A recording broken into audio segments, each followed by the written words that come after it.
Hi everyone, thanks so much for taking this time to join us this morning, and I'm here in the home of Pete and Ruth Chan's, and Ruth is here with me. Hi Ruth, how are you? Hello, I'm good, thank you. And we just thought it'd be nice to take an opportunity to interview Ruth and just talk a little bit about her experiences of life over the last few years. So you may know Ruth already, you may not. So my first question, Ruth, is just tell us a little about yourself. Who are you, your family, and what's been happening particularly the last 3 years? Right, well, I'm Ruth, I'm married to Peter. I have 4 grown children. Sophia, who's married to Richard with twin girls, Eloise and Lily. And then I have Paul, who works with Peter. Then I've got Joel, who's just bought his new first house. He's an engineer. And then I've got my daughter Olivia living in London, who's a singer, dancer, actress, model. And yeah, so that's our family. I've also got a dog called Benji. It's very much part of the family. And yes, we were hit with news 3 years ago, just actually before the twins were born, that I had got stage 4 cancer. That was bowel cancer that spread to the liver, and it has been inoperable because of it's on a major blood vessel. Right. So it was a shock because it doesn't run in our family. It's not something we've all had.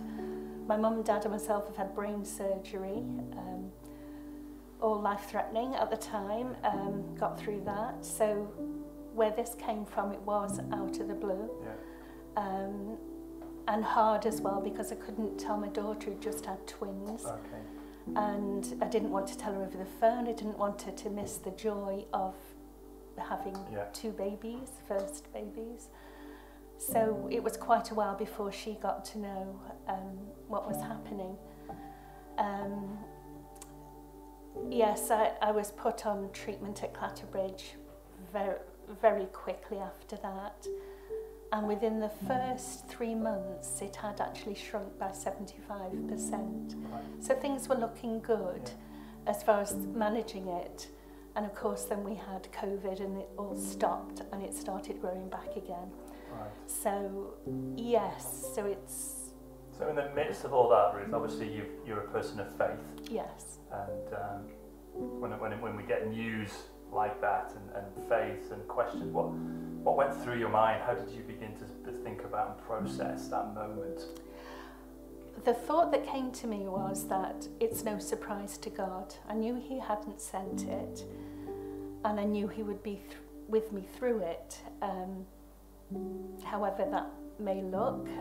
So it has been a journey, but through it, it has been amazing, because I've been getting to know God in a new way and seen him in a new light with prayers that he's answered. He's put amazing people around me that have helped. Do you have any examples then of those moments when you've just really sensed God's closeness or something of his nature that you weren't aware of before? Yes, but that's actually happened more recently. Yes, there's been amazing answer to prayer as I've been going through it from when I was first diagnosed. But my recent visit to hospital, they actually took me off treatment because back in March, February, March, they said that was it. There was no more they could do, and I was coming off treatment. So that was a blow. Plus, I had become neutropenic, which I had no energy, no iron levels. And so I was sent to the hospice to have a blood transfusion,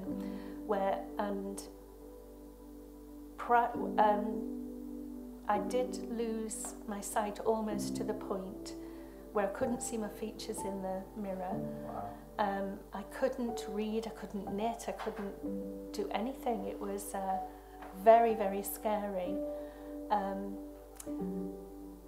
There was specific prayer from that and a word from God that said, "Don't look up to me. I've got it in hand." Bethel Church were praying through Rona messaging them, and they were praying. And it was a couple of days after that my sight came back, even better. Wow. Okay. And it's been fine since. And I'm sorry, I've lost. No, it's okay. Yeah. So we were just chatting before, weren't we, about one or two things that have really helped you in terms of things that you've been reading or things that you've been listening to. That's right. So my stay in hospital, because I had an infection which they couldn't find, and it was basically that morning I woke up, I wasn't right. Didn't feel right at all, felt very fuzzy, got my breakfast, got dressed, went about my business in the day. And my son Joel was at home because he was on late, and I ended up ringing my doctor in Chester that's looking after my care here from this side, and she said to ring Clatterbridge. I rang Clatterbridge and they said get to the hospital ASAP. So I did. I went to A&E. My temperature was sky high, really, really bad. So yes, I ended up 6 days, 5 nights, 6 days in hospital. Wow. But during that time, God did an amazing work. I brought my Bible in, and I brought in a book called Confess and Command Your Healing, or Command Your Healing. So I was going through this book while I was in the hospital when I felt well enough, and God just spoke to me through the scriptures I was reading, because for me, the main thing in my life, with my Irish Catholic upbringing, I always had a fear of hell and damnation. It was instilled in with me as a child about my sins and coming before God. So I saw God as a wrathful God, a loving God, but also there's this other side of him that could strike at any minute. So I'd feared him. So all through my Christian walk, I've had this up and down where I felt close to God sometimes, then, oh, have I lost my salvation? Am I sure I'll go to heaven? So there was this insecurity. But in the hospital, God really spoke to me about it, and I had such a revelation through all the things that were going on in the hospital. And I knew I had to give this over to God. I knew that I had to get that right. That was actually more of a concern to me than any physical diagnosis I've had, because when you're facing what inevitably could be the end of your life, you really start thinking, oh, you know, where will I end up? Can I be sure? Can I be sure of eternal security? So as I read these scriptures, I just came before God and just really pressed into him to, it's actually something I read in the book, triggered me to really push into God, which I did. He spoke to me about forgiving, the importance of forgiveness. So I just went through everything I could think of in my past that maybe I hadn't forgiven someone properly, because that does stop the power of God moving in your life. Doesn't mean you're condemned though, which I realise now. So I went through all that, even if I had forgiven people, and went through that. And I had such a peace that I was able to come before God and really press into him and really want to get to know him. So while I was in the hospital, I just wanted to keep reading his word. I just suddenly, instead of running away from the word of God, because when I read it in the past, it would condemn me, because I think, well, I'm that. Because of that, it stumped my walk with God. There's days I wouldn't pray because of this fear and darkness. But something was happening in the hospital, and my temperature was up and down, my heart rate was up and down. I thought to myself, if I could get right with God, I knew my heart rate was going to come down. And I've no idea how I knew that, but I knew that would be so. And that actually happened when I felt, or it's not by feeling, it's by faith. And a lot of the time I've gone by feeling, but it's not, it's faith, whether you feel it or not. So, yes, it was incredible, that stay in hospital, and it was like God took me aside to really speak to me and to encourage me to come to him. And since I've come home, that's all I want to do. All I want to do is worship him. I'm speaking to him all the time in the day, inviting him into helping me clean the house. He's become a friend. I'm seeing him in a new light. The goodness of God is just, I can't get my head around it. He's just amazing. And I've got a joy that bubbles up inside, which I never had before.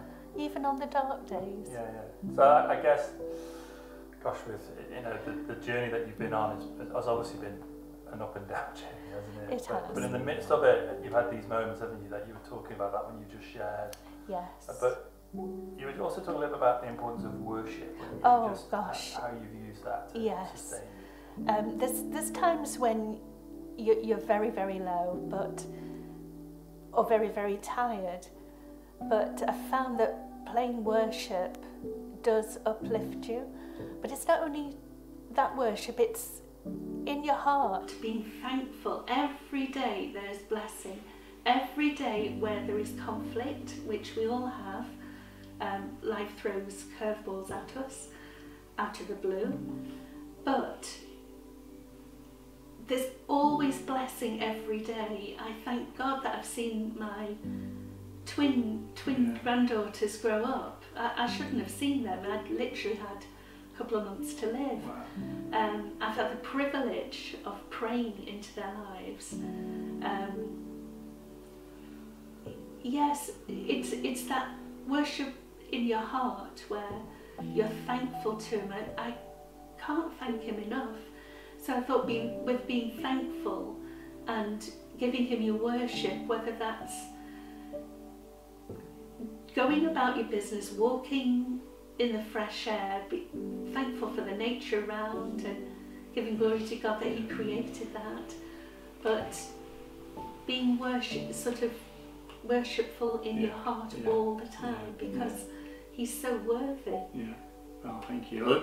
I guess as people watching who are going through their own whatever struggles, trauma, difficulties, is there any sort of final sort of thing that you'd want to share as an encouragement, as a comfort that people might just take away themselves, like you found in this story? Yes, it would be, don't run from him, run to him. Just press into him. And when you don't understand, just know that God does. He sees the beginning to the end. He knows the final outcome. He wants the best for you. He wants to be closer to you. He wants to carry you. And to just know that in your heart, and just, yes, when you're solo, just, if you can't do anything else, play worship, soak yourself in worship. Just look at what Jesus did at the cross. He bore it all. He knows us intimately inside out. He knows what makes us tick. But know that you can trust him and absolutely run into him. Thank you. That's amazing and wonderful advice. And thank you so much for just chatting to us a little bit about your story. I know there's so much that we could unpack a bit more, but thank you so much. And we'll continue to pray with you and for you, and for Peter and the whole family as well. So thank you. And I just want to thank everybody that have been supporting me in prayer, because without you guys I couldn't get through this. And prayer is such an important thing. Even if you just say, Jesus, I don't know what to pray, just speak his name. Wonderful. There's power in his name. Yeah, thank you. Bless you. Thank you, Anna.